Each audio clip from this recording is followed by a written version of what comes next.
你是不是一开始减肥减得非常顺利，但最近体重跟体脂肪却像被钉子钉住一样，动也不动呢？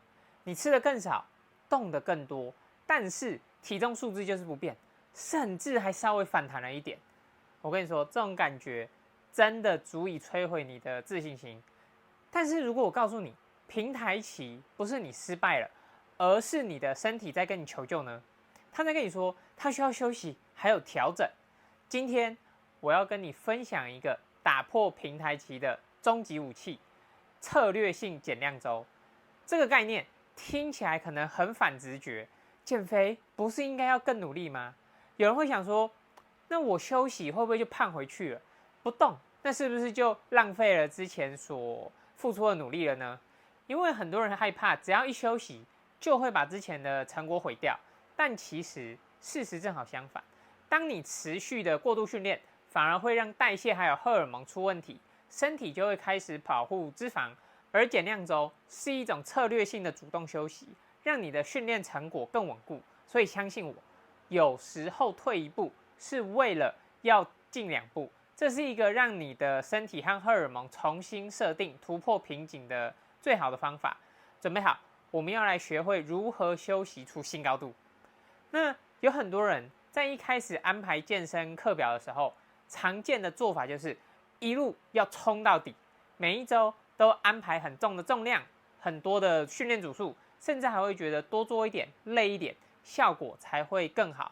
那短时间内确实会觉得自己进步的很快，但2、3个月之后，身体往往就会开始出现一些状况。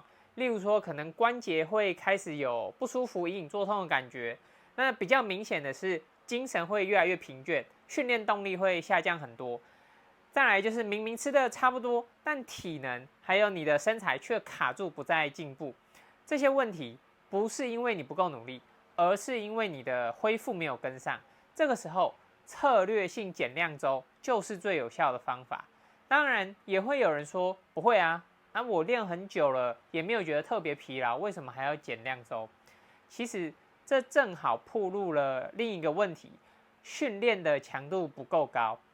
如果你训练了2个月都不会觉得很疲劳、无力，或者是需要休息，觉得超级轻松，也没有超级轻松，就是会有点累，但是还好，没有需要减量或者是不想训练的情况，这表示你的训练强度过低，没有挑战到你的肌肉还有神经系统，所以不需要减量周。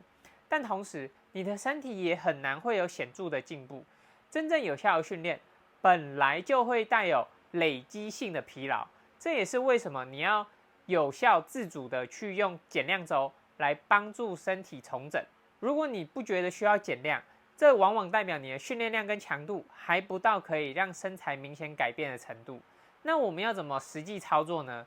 在持续训练6到8个礼拜以后，安排一整周的减量周，把强度还有训练量都降低到平常的1半以下。这样子就是很简单的做法。如果你平常深蹲50公斤10下好了，那你这一周可以做25或30、40公斤5下。那如果你平常跑步30分钟，你这周就跑15分钟。减量的目的不是让你偷懒，而是让你的关节神经系统还有荷尔蒙都得到彻底的休息，然后他们就会完整的恢复过来。那等这一周过去，你会发现你的力量体能反而会开始往上升，平台期当然就自然而然的被打破了。减量周的概念很简单，就是固定周期安排休息，训练6到8周，减量1周，再回到正常的训练。这样子就是给身体设定一个重置键，让你可以有效完整的休息，避免过度疲劳累积在身体里。再来，减量周同时是为了让你保持动作的习惯，不是让你完全的休息。那只要重量还有训练量减半，这样子你可以保留那个动作技术的感觉，不会之后再训练又会觉得生疏。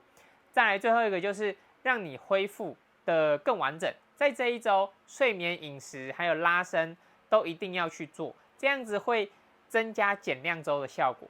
那之前我的学生就有跟我分享说，他以前自己上网找了一大堆训练菜单，然后每天都练到超累、精疲力竭，结果完全看不到成果，身材还是看起来像泡芙人一样。最后他受不了这种很努力却没有回报的那种心累的感觉，所以开始寻找教练。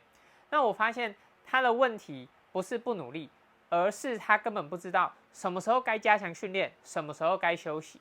那如果你也曾经陷入这种很努力却没有获得成果的沮丧，那你一定要开始把策略性减量周纳入你的减肥计划里面。而且，如果你想知道减量周期饮食到底该怎么搭配，才能保持线条又不怕反弹的话，我都已经帮你整理好了。现在只要点击影片描述栏的连结，订阅我的免费电子报，你会拿到30天针对减肥的训练饮食搭配攻略。之后，我还会持续分享哪些训练饮食的安排，真的可以让你不用再瞎猜。那你会发现，原来身材变好不需要再靠运气，然后也不需要逼自己累到快受不了。所以现在就订阅，把你的努力变成真正看得见的成果。